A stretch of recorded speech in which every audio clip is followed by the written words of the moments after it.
साल था 1676। छत्रपति शिवाजी महाराज दक्षिण में बसी आदिलशाही को एक सबक सिखाना चाहते थे और वो इस कारण गोवलकोंडा के कुतुब शाह से मिलने जा रहे थे। भागानगर पहुंचने पर कुतुब शाह ने शिवाजी महाराज का अच्छा स्वागत किया और खास उनके लिए एक जलसे का आयोजन किया। इस जलसे में मराठा सेना और कुतुबशाही सेना दोनों ने अपने युद्ध करतब दिखाए। गोवलकोंडा की सेना में बड़े बड़े हाथी थे। इसके विपरीत मराठा सेना फुर्ती और तेजी से और साथ ही दुर्गम इलाकों में युद्ध लड़ती थी और हाथी जैसे जानवर सेना को काफी धीमा कर देते थे। इस कारण मराठा सेना में कोई हाथी नहीं था। जब कुतुब शाह ने ये देखा तो वो विस्मय से बोला, महाराज आपकी सेना में हाथी क्यों नहीं है? तब मुस्कुराते हुए शिवाजी महाराज ने कहा, शाह यकीनन मेरी फौज में हाथी नहीं है पर मेरी फौज में हाथी के बराबर ताकत रखने वाले योद्धा है। छत्रपति शिवाजी महाराज की बात तो सही थी। कुतुब शाह को भी ये जाहिर तौर पे पता था कि स्वराज्य का हर वीर हजार हाथियों का हौसला रखता है और शिवाजी महाराज के जवाब के आगे बागानगर का कुतुब शाह भी कहाँ हार मानने वाला था। वो भी झट से बोला, तो मेरे हाथी और आपके हाथी जैसे इंसान में एक मुकाबला हो जाए।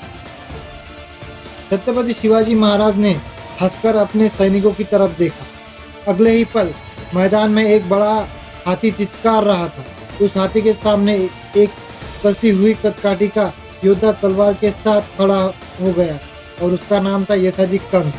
कुतुबशाही हाथी येसाजी की तरफ बढ़ा। अब येसाजी और हाथी में बस एक लम्हे का फासला था।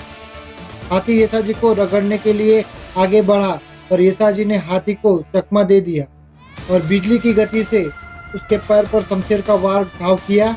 हाथी के पैर से लहू की चिंगारी निकल पड़ी। हाथी अब तिलमिला उठा था। वो येसाजी को रोन देना चाहता था। वैसे एक इंसान कुतुबशाही के सबसे बलवान गज को चुनौती दे रहा था। अब की बार हाथी चूकने वाला नहीं था। वो हर हालत में सामने वाले इंसान को जिंदा छोड़ने वाला नहीं था। हाथी ने येसाजी को अपनी सूंड में पकड़ लिया।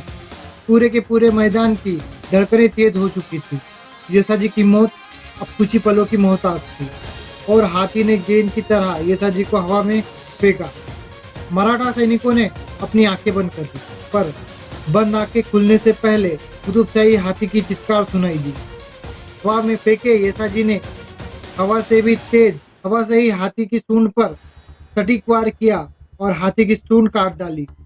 दर्द से कहरता हाथी मराठा हौसले के आगे परास्त पड़ गया। कुतुब शाह ने शिवाजी महाराज के वाक्य को बस एक मुहावरा समझा था पर उसने ये भी देख लिया हाथी जैसा जिगर रखने वाले मराठा ने उसके गजश्रेष्ठ को मार गिराया था।